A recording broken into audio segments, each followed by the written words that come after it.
ਸਭ ਤੋਂ ਪਹਿਲਾ ਮੁੱਢਲਾ ਸਵਾਲ ਕੀ ਸੋਚ ਕੇ ਵਿਦੇਸ਼ ਗਏ ਸੀ? ਵਿਦੇਸ਼ ਇਹ ਸੀਗਾ ਕਿ ਇੱਥੇ ਆਪਣੀ ਬੈਚਲਰਸ ਡਿਗਰੀ ਕੰਪਲੀਟ ਕਰਕੇ ਮਾਸਟਰਸ ਲਈ ਗਿਆ ਸੀਗਾ ਤੇ ਮੇਨ ਤਾਂ ਇਹੀ ਸੀਗਾ ਕਿ ਬਾਹਰ ਜਾ ਕੇ ਸੈੱਟ ਹੋਣਾ ਹੈ ਕਿ ਜਿਹੜਾ ਇੱਕ ਰੁਝਾਨ ਚੱਲਿਆ ਹੋਇਆ ਹੈ ਆਪਣੇ ਇੰਡੀਆ 'ਚ ਸਪੈਸ਼ਲੀ ਇਨ ਪੰਜਾਬ। ਸਾਰੇ ਬੱਚਿਆਂ ਨੂੰ ਇਹੀ ਹੈ ਕਿ ਬਸ ਅਸੀਂ ਬਾਹਰ ਚਲ ਜਾਈਏ ਕਿ ਪੰਜਾਬ 'ਚ ਤਾਂ ਕੁਝ ਹੈ ਨਹੀਂ। ਤੁਸੀਂ ਸੈਟਲ ਹੋਣ ਦੀ ਗੱਲ ਕੀਤੀ ਕਿ ਵਿਦੇਸ਼ ਦੇ ਵਿੱਚ ਹੀ ਸੈਟਲ ਹੋਣਾ ਸੀ, ਕਿ ਪੰਜਾਬ ਦੇ ਵਿੱਚ ਸੈਟਲ ਨਹੀਂ ਹੋਇਆ ਜਾ ਸਕਦਾ? ਪਰ ਉਹ ਕਿਤੇ ਨਾ ਕਿਤੇ ਕੀ ਹੁੰਦਾ ਕਿ ਬਸ ਇੱਕ ਰੁਝਾਨ ਹੀ ਇਹੋ ਜਿਹਾ ਬਣਿਆ ਹੋਇਆ ਆਫਟਰ 2080s ਕਿ ਨਹੀਂ ਅਸੀਂ ਬਾਹਰ ਹੀ ਜਾਣਾ ਹੈ ਤੇ ਉਹ ਕਿਤੇ ਨਾ ਕਿਤੇ ਮੇਰੇ ਵੀ ਸਿਰ ਚੜਿਆ ਹੋਇਆ ਸੀਗਾ ਤੇ ਉਹ ਮੈਨੂੰ ਲੱਗਦਾ ਕਿਤੇ ਨਾ ਕਿਤੇ ਲੌਂਗ ਟਰਮ 'ਚ ਜੇ ਅਸੀਂ ਦੇਖੀਏ ਤੇ ਪੰਜਾਬ ਲਈ ਉਹ ਬਹੁਤ ਖਤਰਨਾਕ ਹੈ। ਤੁਸੀਂ ਨਿਊਜ਼ੀਲੈਂਡ ਨੂੰ ਪੱਕਾ ਛੱਡ ਆਏ ਹੋ ਜਾਂ ਫਿਰ ਵੀ ਅਜੇ ਮਨ ਦੇ ਵਿੱਚ ਹੈ ਕਿ ਨਿਊਜ਼ੀਲੈਂਡ ਨਹੀਂ ਜਾਂ ਹੋਰ ਕਿਸੇ ਦੇਸ਼ ਜਾਣਾ ਹੈ? ਨਹੀਂ, ਮਨ ਦੇ ਵਿੱਚ ਬਿਲਕੁਲ ਵੀ ਨਹੀਂ ਹੈਗਾ ਪੱਕਾ। ਇਨ ਦਾ ਵੇ ਮੈਂ ਤੁਹਾਨੂੰ ਦੱਸ ਦਿੰਦਾ, ਵੈਸੇ ਹੁਣ ਰਹਿਣਾ ਇੰਡੀਆ 'ਚ ਹੀ ਹੈ ਔਰ ਆਪਣੇ ਪੰਜਾਬ ਦੇ ਹੀ ਜੋ ਮੁੱਦੇ ਨੇ ਉਹਨਾਂ ਦੇ ਉੱਤੇ ਆਪਾਂ ਵਰਕਆਊਟ ਕਰਨਾ ਹੈ। ਕੰਮ ਕਰਨ ਵਾਸਤੇ ਸਮਾਂ ਦੇਣਾ ਪੈਂਦਾ ਹੈ, ਦਿਨ ਰਾਤ ਹੱਡ ਤੋੜ ਵੀ ਮਿਹਨਤ ਕਰਨੀ ਪੈਂਦੀ ਹੈ, ਕਿ ਇਹ ਵੀ ਗੱਲ ਸੱਚ ਹੈ? ਬਿਲਕੁਲ ਸੱਚ ਹੈ ਜੀ। ਜੇ ਉੱਥੇ ਜਾ ਕੇ ਐਟਲੀਸਟ ਮਤਲਬ ਇੱਥੇ ਪੰਜਾਬ 'ਚ ਤਾਂ ਆਪਾਂ ਫਿਰ ਵੀ ਮਾੜਾ ਮੋਟਾ ਇੰਜੋਏ ਕਰ ਲੈਂਦੇ ਆਪਣੇ ਰਿਲੇਟਿਵਸ ਨੂੰ ਮਿਲ ਲੈਂਦੇ ਔਰ ਇੱਕ ਥੋੜਾ ਆਰਾਮ ਕਰ ਲੈਂਦੇ।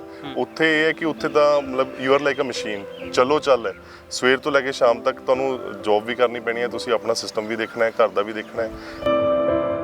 ਪਰ ਜਿਹੜਾ ਹੁਣ ਦਾ ਰੁਝਾਨ ਹੈ ਉਹ ਕਿਉਂ ਖਤਰਨਾਕ ਹੈ? ਰੀਜ਼ਨ ਬੀਇੰਗ ਬਿਕੋਜ਼ ਹੁਣ ਕੱਲੇ ਬੱਚੇ ਨੇ, ਜਿਹੜਾ ਆਪਣਾ ਆਲਰੇਡੀ ਇੱਕ ਸਿਸਟਮ ਬਣਿਆ ਹੋਇਆ ਇੰਡੀਆ ਦਾ ਕਿ ਨਹੀਂ 2 ਤੋਂ ਜ਼ਿਆਦਾ ਬੱਚੇ ਨਹੀਂ ਹੋਣੇ ਚਾਹੀਦੇ। ਅੱਛਾ, ਉਸ 'ਚ ਜੇ ਦੋਨੋਂ ਹੀ ਬਾਹਰ ਚਲੇ ਜਾਂਦੇ ਤਾਂ ਪਿੱਛੇ ਤਾਂ ਫਿਰ ਦੇਖਣ ਵਾਲਾ ਕੋਈ ਵੀ ਨਹੀਂ ਹੈਗਾ।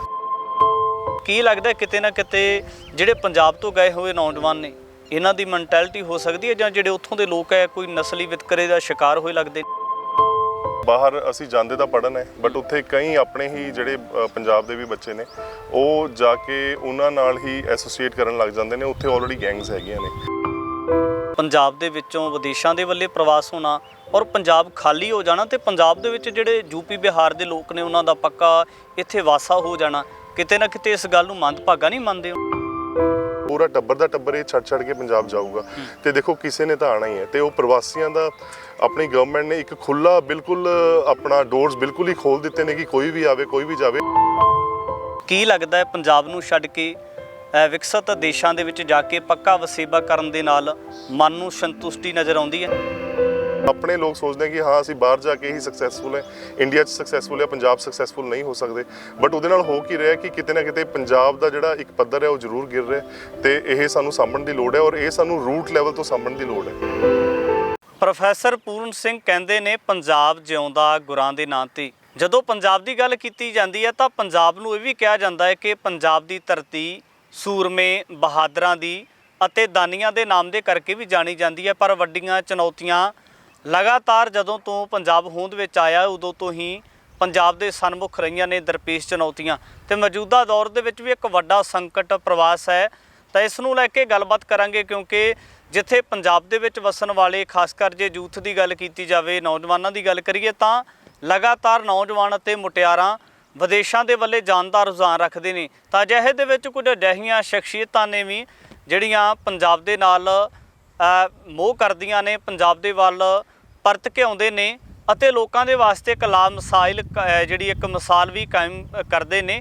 ਤਾਂ ਇਸੇ ਨੂੰ ਲੈ ਕੇ ਗੱਲਬਾਤ ਕਰਾਂਗੇ। ਮੇਰੇ ਨਾਲ ਬਾਈ ਹਰਦੀਪ ਸਿੰਘ ਨੇ, ਉਹਨਾਂ ਦੇ ਨਾਲ ਗੱਲਬਾਤ ਕਰ ਲੈਣੀ। ਬਾਈ ਜੀ ਸਭ ਤੋਂ ਪਹਿਲਾਂ ਸਵਾਗਤ ਹੈ। ਹਾਂਜੀ, ਵਾਹਿਗੁਰੂ ਜੀ ਖਾਲਸਾ ਵਾਹਿਗੁਰੂ ਜੀ ਕੀ ਫਤਿਹ। ਬਾਈ ਜੀ ਸਭ ਤੋਂ ਪਹਿਲਾਂ ਵੱਡਾ ਸਵਾਲ ਹੈ, ਤੁਸੀਂ ਕੀ ਸੋਚ ਕੇ ਵਿਦੇਸ਼ ਗਏ ਸੀ? ਪ੍ਰਵਾਸ ਦਾ ਰੁਝਾਨ ਦੀ ਗੱਲ ਕੀਤੀ ਹੈ ਮੈਂ। ਸਭ ਤੋਂ ਪਹਿਲਾਂ ਮੁੱਢਲਾ ਸਵਾਲ, ਕੀ ਸੋਚ ਕੇ ਵਿਦੇਸ਼ ਗਏ ਸੀ? ਵਿਦੇਸ਼ ਇਹ ਸੀਗਾ ਕਿ ਇੱਥੇ ਆਪਣੀ ਬੈਚਲਰਸ ਡਿਗਰੀ ਕੰਪਲੀਟ ਕਰਕੇ ਮਾਸਟਰਸ ਲਈ ਗਿਆ ਸੀਗਾ। ਵੈਸੇ ਉੱਥੇ ਜੋਬ ਮਿਲ ਗਈ, ਜੋਬ ਤੋਂ ਬਾਅਦ ਫਿਰ ਆਪਣਾ ਅੱਗੇ ਸਾਰਾ ਇੱਕ ਤੁਸੀਂ ਬਿਜ਼ੀ ਹੋ ਜਾਂਦੇ ਹੋ ਤੇ ਆਪਣਾ ਉਹ ਸਿਸਟਮ ਹੋ ਗਿਆ ਤੇ ਉਸ ਤੋਂ ਬਾਅਦ ਇਹ ਸੀ ਕਿ ਚਲੋ PR ਵੀ ਲੈਣੀ ਹੈ, ਨਾਲ ਉਹ ਵੀ ਅਪਲਾਈ ਕਰਤੀ ਤੇ ਮੇਨ ਤਾਂ ਇਹੀ ਸੀਗਾ ਕਿ ਬਾਹਰ ਜਾ ਕੇ ਸੈੱਟ ਹੋਣਾ ਹੈ ਕਿ ਜਿਹੜਾ ਇੱਕ ਰੁਝਾਨ ਚੱਲਿਆ ਹੋਇਆ ਆਪਣੇ ਇੰਡੀਆ 'ਚ ਸਪੈਸ਼ਲੀ ਇਨ ਪੰਜਾਬ। ਸਾਰੇ ਬੱਚਿਆਂ ਨੂੰ ਇਹੀ ਹੈ ਕਿ ਬਸ ਅਸੀਂ ਬਾਹਰ ਚਲ ਜਾਈਏ ਕਿ ਪੰਜਾਬ 'ਚ ਤਾਂ ਕੁਝ ਹੈ ਨਹੀਂ ਤੇ ਪੰਜਾਬ 'ਚ ਹੀ ਬੇਸਿਕਲੀ ਇਹ ਸੋਚ ਕੇ ਕਿ ਕੁਝ ਨਹੀਂ ਹੈ, ਸਾਰੇ ਬਾਹਰੋਂ ਬਾਹਰ ਤੁਰੇ ਹੋਏ ਨੇ ਤੇ ਉਹ ਮੈਨੂੰ ਲੱਗਦਾ ਕਿਤੇ ਨਾ ਕਿਤੇ ਲੌਂਗ ਟਰਮ 'ਚ ਜੇ ਅਸੀਂ ਦੇਖੀਏ ਤੇ ਪੰਜਾਬ ਲਈ ਉਹ ਬਹੁਤ ਖਤਰਨਾਕ ਹੈ। ਤੁਹਾਨੂੰ ਕੀ ਲੱਗਦਾ ਸੀ ਕਿ ਤੁਸੀਂ ਸੈਟਲ ਹੋਣ ਦੀ ਗੱਲ ਕੀਤੀ ਕਿ ਵਿਦੇਸ਼ ਦੇ ਵਿੱਚ ਹੀ ਸੈਟਲ ਹੋਣਾ ਸੀ, ਕਿ ਪੰਜਾਬ ਦੇ ਵਿੱਚ ਸੈਟਲ ਨਹੀਂ ਹੋਇਆ ਜਾ ਸਕਦਾ? ਨਹੀਂ ਬਿਲਕੁਲ ਪੰਜਾਬ ਦੇ ਵਿੱਚ ਦੇਖੋ ਹੁਣ ਥੋੜੀ ਹੋਰ ਮੈਚਿਓਰਿਟੀ ਆਈ ਹੈ, ਜੌਬਸ ਹੈਗੀਆਂ ਨੇ, ਬਾਕੀ ਇਹੋ ਜਿਹੇ ਬਿਜ਼ਨੈਸਿਸ ਨੇ ਜਿੱਥੇ ਆਪਾਂ ਇਨਵੈਸਟਮੈਂਟ ਕਰਕੇ ਆਪਾਂ ਨੋ ਡਾਊਟ ਜੇ ਇਨਵੈਸਟਮੈਂਟ ਵੀ ਨਹੀਂ ਕਰਦੇ ਆਪਾਂ ਥੱਲੇ ਤੋਂ ਵੀ ਰੂਟ ਲੈਵਲ ਤੋਂ ਵੀ ਆਪਣੀ ਮਿਹਨਤ ਕਰਕੇ ਸਟਾਰਟ ਕੰਮ ਕਰ ਸਕਦੇ ਹਾਂ।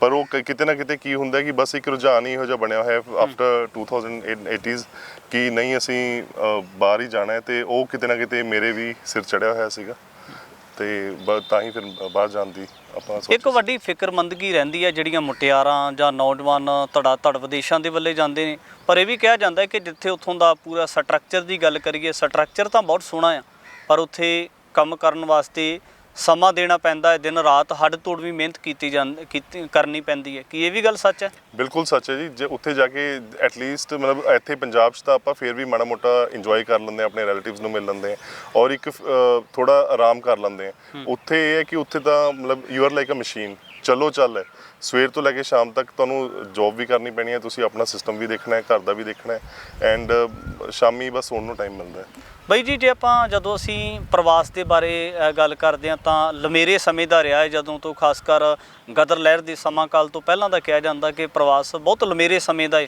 ਉਸ ਵਕਤ ਵੀ ਖਾਸ ਕਰ ਮਾਝਾ ਮਾਲਵਾ ਦੁਆਬਰ ਦੇ ਜਿਹੜੇ ਖੇਤਰ ਸਨ ਉਹਨਾਂ ਦੇ ਵਿੱਚ ਵੱਡੀ ਤਾਦਾਦ ਦੇ ਵਿੱਚ ਜਿਹੜੇ ਲੋਕ ਸੀ ਉਹ ਵਿਦੇਸ਼ਾਂ ਦੇ ਵਿੱਚ ਗਏ, ਪਰ ਉਦੋਂ ਦਾ ਪ੍ਰਵਾਸ ਤੇ ਜਿਹੜਾ ਹੁਣ ਦਾ ਪ੍ਰਵਾਸ ਹੈ ਦੋਨਾਂ ਦੇ ਵਿੱਚ ਅੰਤਰ ਕੀ ਮੰਨਦੇ ਹੋ? ਜਿਹੜਾ ਉਦੋਂ ਦਾ ਪ੍ਰਵਾਸ ਹੈ ਨਾ, ਉਦੋਂ ਦੇ ਪ੍ਰਵਾਸ 'ਚ ਕੀ ਸੀਗਾ ਕਿ ਨੋ ਡਾਊਟ ਬਾਹਰ ਆਪਣੇ ਪੰਜਾਬੀ ਜ਼ਰੂਰ ਜਾਂਦੇ ਸੀਗੇ, ਉਹ ਮੇਨ ਤੌਰ ਤਰੱਕੀ ਲਈ ਜਾਂਦੇ ਸੀ so that they can come later on, they can come back, ਵਾਪਸ ਆ ਸਕਣ ਔਰ ਵਾਪਸ ਆ ਕੇ ਆਪਣੇ ਘਰਾਂ ਨਾਲ ਮਤਲਬ ਪ੍ਰੋਪਰਲੀ ਉਹ ਰਹਿ ਸਕਣ। ਜਾਂ ਜਿਹੜੇ ਸਪੋਜ਼ ਘਰ 'ਚ 2 ਜਾਂ 3 4 ਪੁੱਤ ਹੁੰਦੇ ਸੀ ਉਹਨਾਂ 'ਚੋਂ ਇੱਕ ਬਾਹਰ ਚਲ ਜਾਂਦਾ ਸੀਗਾ ਤਾਂ ਕਿ ਇੱਕ ਅੱਧਾ ਪੁੱਤ ਪਿੱਛੇ ਵੀ ਸਾਂਭੇ ਜ਼ਮੀਨ ਨੂੰ ਔਰ ਆਪਣਾ ਇੱਥੇ ਦਾ ਵੀ ਸਿਸਟਮ ਸੈੱਟ ਰਵੇ। ਪਰ ਜਿਹੜਾ ਹੁਣ ਦਾ ਰੁਝਾਨ ਹੈ ਉਹ ਕਿਉਂ ਖਤਰਨਾਕ ਹੈ? ਰੀਜ਼ਨ ਬੀਇੰਗ ਬਿਕੋਜ਼ ਹੁਣ ਕੱਲੇ ਬੱਚੇ ਨੇ, ਜਿਹੜਾ ਆਪਣਾ ਆਲਰੇਡੀ ਇੱਕ ਸਿਸਟਮ ਬਣਿਆ ਹੋਇਆ ਇੰਡੀਆ ਦਾ ਕਿ ਨਹੀਂ 2 ਤੋਂ ਜ਼ਿਆਦਾ ਬੱਚੇ ਨਹੀਂ ਹੋਣੇ ਚਾਹੀਦੇ। ਅੱਛਾ, ਉਸ 'ਚ ਜੇ ਦੋਨੋਂ ਹੀ ਬਾਹਰ ਚਲੇ ਜਾਂਦੇ ਤਾਂ ਪਿੱਛੇ ਤਾਂ ਫਿਰ ਦੇਖਣ ਵਾਲਾ ਕੋਈ ਵੀ ਨਹੀਂ ਹੈਗਾ। ਅੱਛਾ, ਉਹ ਕਿਤੇ ਨਾ ਕਿਤੇ ਲੌਂਗ ਟਰਮ 'ਚ ਆਪਣੇ ਫੈਮਿਲੀ ਲਈ ਵੀ ਉਹ ਪ੍ਰੋਬਲਮ ਹੈ। ਸਪੋਜ਼ 2 ਬੱਚੇ ਨੇ, ਦੋਨੋਂ ਬਾਹਰ ਚਲੇ ਗਏ, ਪਿੱਛੇ ਪੇਰੈਂਟਸ ਨੂੰ ਦੇਖਣ ਵਾਲਾ ਕੌਣ ਹੈ? ਉਹ ਇਕੱਲੇ ਨੇ ਤੇ ਅੱਛਾ ਉਹਨਾਂ ਨੇ ਜਾਣਾ ਫਿਰ ਵਾਪਸ ਆਉਣਾ ਨਹੀਂ ਹੈਗਾ, ਹੌਲੀ ਹੌਲੀ ਉਹਨਾਂ ਨੇ ਆਪਣਾ ਘਰ ਦਾ ਵੀ ਸਾਰਾ ਵੇਚ ਕੇ ਚਲ ਜਾਣਾ ਤਾਂ ਇੱਥੋਂ ਦਾ ਬੇਸਿਕਲੀ ਰੂਟਸ ਹੀ ਫਿਨਿਸ਼ ਕਰ ਗਏ ਨਾ ਉਹ। ਤੇ ਆਉਣ ਵਾਲੀ ਜਿਹੜੀ ਉਹਨਾਂ ਦੀ ਫਿਰ ਯੰਗ ਜਨਰੇਸ਼ਨ ਹੋਏਗੀ, ਪੁਸ਼ਤ ਹੋਏਗੀ, ਉਹਨਾਂ ਨੇ ਕਿਤੇ ਨਾ ਕਿਤੇ ਸਿੱਖੀ ਤੋਂ ਵੀ ਟੁੱਟ ਜਾਣਾ, ਆਪਣੀ ਪੰਜਾਬੀਅਤ ਤੋਂ ਵੀ ਟੁੱਟ ਜਾਣਾ। ਅਮਰੀਕਾ ਦੇ ਵਿੱਚ ਪਿਛਲੇ ਸਮੇਂ ਦੇ ਦਰਮਿਆਨ ਕੁਝ ਅਜਿਹੇ ਮਸਲੇ ਵੀ ਸਾਹਮਣੇ ਆਏ ਜਿੱਥੇ ਨਸਲੀ ਵਿਤਕਰੇ ਨੂੰ ਲੈ ਕੇ ਵੱਡੀਆਂ ਘਟਨਾਵਾਂ ਵਾਪਰੀਆਂ। ਕੀ ਲੱਗਦਾ ਹੈ ਕਿ ਸਭ ਤੋਂ ਵਧੇਰੇ ਜੇ ਆਪਾਂ ਵਿਕਸਿਤ ਦੇਸ਼ਾਂ ਦੀ ਗੱਲ ਕਰਦੇ ਹਾਂ ਉਹਦੇ ਵਿੱਚ ਸਭ ਤੋਂ ਵੱਧ ਨਸਲੀ ਵਿਤਕਰੇ ਦਾ ਕਾਰਨ ਕੀ ਮੰਨਦੇ ਹੋ? ਨਸਲੀ ਵਿਤਕਰੇ ਇਹ ਹੈ, ਦੇਖੋ ਲੈਕ ਆਫ ਨੌਲੇਜ ਹੈ। ਬਿਕੋਜ਼ ਜਿਵੇਂ ਹੁਣ ਸਪੋਜ਼ ਬਾਹਰਲੀ ਕੰਟਰੀਜ਼ ਹੈ, ਕਈ ਕੰਟਰੀਜ਼ 'ਚ ਆਪਣੇ ਗੋਰੇ ਵੀ ਨੇ, ਮੋਸਟਲੀ ਗੋਰੇ ਤਾਂ ਹੈ ਹੀ ਨੇ ਤੇ ਕਾਲੇ ਵੀ ਨੇ, ਤੇ ਉਹਨਾਂ ਦਾ ਆਪਣਾ ਰਹਿਣ ਸਹਿਣ ਹੈ, ਆਪਣਾ ਸਿਸਟਮ ਹੈ।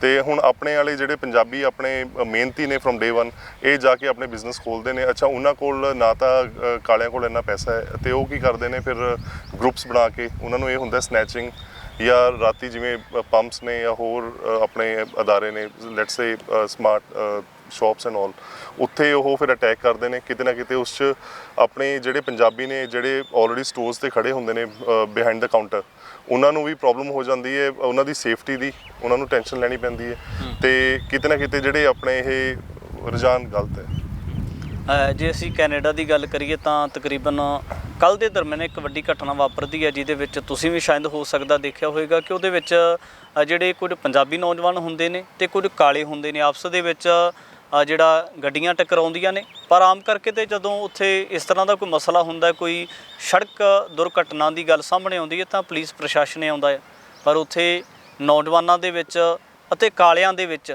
ਜਿਹੜੇ ਪੰਜਾਬ ਦੇ ਨਾਲ ਸੰਬੰਧਿਤ ਨੇ ਜਾਂ ਜਿਹੜੇ ਕਾਲੇ ਉੱਥੋਂ ਦੇ ਨਾਲ ਸੰਬੰਧਿਤ ਨੇ, ਦੋਨਾਂ ਦੇ ਵਿੱਚ ਤਕਰਾਰ ਹੁੰਦਾ ਹੈ। ਪਹਿਲੀ ਵਾਰ ਦੇਖਣ ਨੂੰ ਘਟਨਾ ਵਾਪਰੀ ਹੈ ਤੇ ਕੀ ਲੱਗਦਾ ਕਿਤੇ ਨਾ ਕਿਤੇ ਜਿਹੜੇ ਪੰਜਾਬ ਤੋਂ ਗਏ ਹੋਏ ਨੌਜਵਾਨ ਨੇ ਇਹਨਾਂ ਦੀ ਮੈਂਟੈਲਿਟੀ ਹੋ ਸਕਦੀ ਹੈ ਜਾਂ ਜਿਹੜੇ ਉੱਥੋਂ ਦੇ ਲੋਕ ਹੈ ਕੋਈ ਨਸਲੀ ਵਿਤਕਰੇ ਦਾ ਸ਼ਿਕਾਰ ਹੋਏ ਲੱਗਦੇ ਨੇ?